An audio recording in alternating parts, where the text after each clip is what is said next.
Imagine, you're sitting in a room where something important is happening. You can tell by the volume, by the way bodies lean forward, by the sudden bursts of emotion that seem to rise and fall in waves. Someone shouts, someone laughs, someone groans like something personal has just been taken from them, and yet inside you there is nothing moving at all. No excitement, no tension, no sense that anything meaningful is unfolding. You try to pay attention, not because you want to, but because everyone else seems to. And that's when the question quietly forms in your mind, a question you've probably carried for years without ever fully saying out loud, why don't I feel what they feel?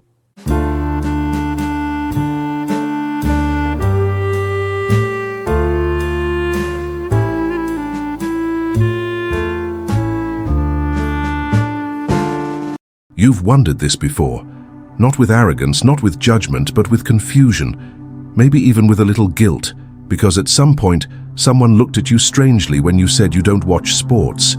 Maybe they laughed, assuming you were joking.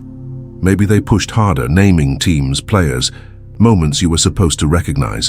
And when you didn't, the air shifted. You felt it. A subtle distance opened up, like you had stepped outside a shared language everyone else seemed fluent in. And the strange thing is, you didn't choose this distance. You didn't decide one day to reject sports. You simply never felt pulled into it. While others were forming emotional attachments to teams, you were noticing something else. While they were memorizing scores, you were paying attention to conversations, ideas, patterns, stories that didn't end with a final whistle. You weren't trying to be different.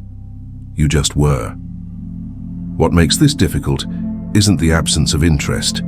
It's the way that absence gets interpreted. In many cultures, sports aren't just entertainment. They're a social glue, a shortcut to belonging, a safe topic, a shared emotional ritual. When someone says, "Did you see the game?" they're often not asking about the game. They're asking, "Are you part of us right now?" So when you say no, it can feel like you're declining more than a conversation. It can feel like you're declining entry into a group. And over time, that builds a quiet pressure inside you, a sense that maybe something is wrong with you, that maybe you're missing a gene everyone else has. Or worse, that you're somehow cold, detached, or incapable of passion. But that interpretation is shallow, and it misses something essential about how minds actually work. People who don't watch sports often share a psychological orientation that doesn't fit neatly into loud collective experiences. Your attention doesn't naturally lock onto mass emotional rhythms. You don't feel energized by synchronized excitement. In fact, too much of it can feel draining, overstimulating, hollow. Where others feel unity, you feel noise. Where others feel release, you feel pressure to perform a reaction you don't genuinely have. This isn't because you lack emotion. It's because your emotions move differently. They don't rise on command just because a crowd decides something matters. You tend to feel deeply, but selectively, quietly, internally. Your sense of meaning isn't triggered by competition for its own sake. You're more attuned to context than outcome, to why something matters rather than who won. Sports culture at its core is built on symbolic conflict. Teams become extensions of identity. Victories feel personal, losses feel wounding. For many people, this provides a safe outlet for tribal instincts that still live deep in the human brain. It offers belonging without vulnerability, loyalty without intimacy, emotion without introspection. But you don't experience that pull because you're wired to question symbols instead of absorbing them. When others say, "We won," something in you quietly asks, "Who is we?" When they say, "This means everything," something in you wonders, does it really? Not cynically, thoughtfully. And that questioning can make you feel alone, especially when you're younger. In school, in university, in workplaces where sports talk fills awkward silences, you may have learned to nod along, to smile, to memorize just enough to survive conversations without being exposed. Not because you wanted to fake interest, but because you didn't want to seem disconnected. This creates an internal split. On the outside, you adapt. On the inside, you feel slightly alien, not superior, just out of sync. What's rarely acknowledged is that sports fandom often functions as emotional outsourcing. It gives people a place to put feelings they don't know how to process elsewhere. Frustration becomes anger at referees. Hope becomes belief in a season.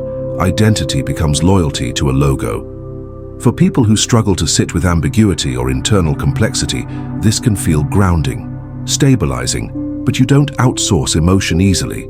You carry it. You turn it inward. You reflect on it. Sometimes too much. You don't need external drama to feel alive because your inner world is already active, rich, demanding. This is why watching sports can feel strangely empty to you. Not boring in a simple sense, but disconnected. Like watching people cry over a story that doesn't emotionally register for you. You can intellectually understand why it matters to them, but you don't feel compelled to join the feeling just to belong. That resistance isn't rebellion, it's integrity. There's also a strong link between not watching sports and sensitivity to social performance. Sports fandom often involves exaggerated reactions, loud certainty, and public allegiance. You may feel uncomfortable with that kind of emotional display, not because it's wrong, but because it feels performative. You value authenticity over volume, subtlety over spectacle. You notice how quickly conversations turn repetitive, how the same opinions are recycled, how disagreement can escalate into hostility over something ultimately outside anyone's control. And something in you quietly steps back. You don't want to argue about something you don't feel invested in. You don't want to pretend outrage where none exists. This can make you seem detached, but in reality, you're conserving energy for things that actually move you. Ideas, personal growth, creative work, private connections, questions without easy answers. Another layer sits even deeper. Sports culture often reinforces a narrow model of masculinity or social worth, strength, dominance, winning, loyalty without question. For people who don't resonate with these values, sports can feel less like entertainment and more like a reminder that their way of being doesn't fit the dominant script. If you're introspective, emotionally nuanced, or drawn to complexity rather than competition, you may have sensed early on that sports wasn't a space where your traits were celebrated. So you disengaged, quietly, without drama. And then came the labeling. You're not into sports. As if that sentence explains everything about you, as if it's a personality flaw instead of a preference. Over time, those reactions can make you question yourself. Am I missing out? Am I disconnected from something essential? Here's the truth most people won't say. Sports isn't universal because it's meaningful. It's universal because it's simple. It offers instant structure in a chaotic world. Clear rules, clear winners, clear losses, clear loyalty. But you don't seek clarity through simplification. You seek it through understanding. You're comfortable sitting with uncertainty, with contradictions, with unanswered questions. And because of that, sports doesn't give you what it gives others. That doesn't make you less human. It makes you differently human. You might notice this pattern extends beyond sports. You may feel similarly disconnected from celebrity obsession, trend cycles, or viral outrage. Anything that demands immediate emotional alignment without space for reflection tends to exhaust you. You're not resistant to connection. You're resistant to shallow connection. And yet, despite knowing all this, the feeling of being outside can still hurt, especially when sports becomes the default bonding mechanism. Office conversations, family gatherings, social media.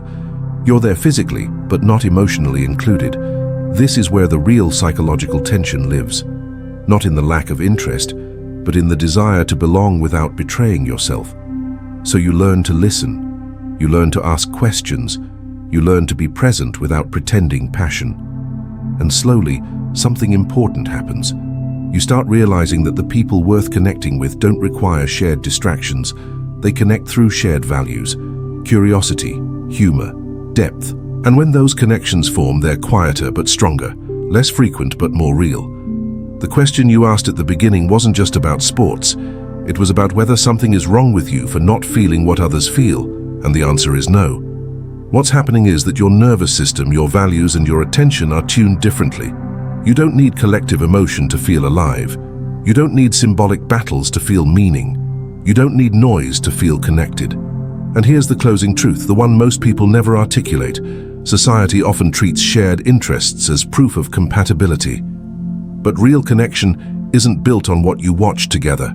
It's built on how you think, how you listen, and how honestly you show up. Not watching sports doesn't make you detached from humanity.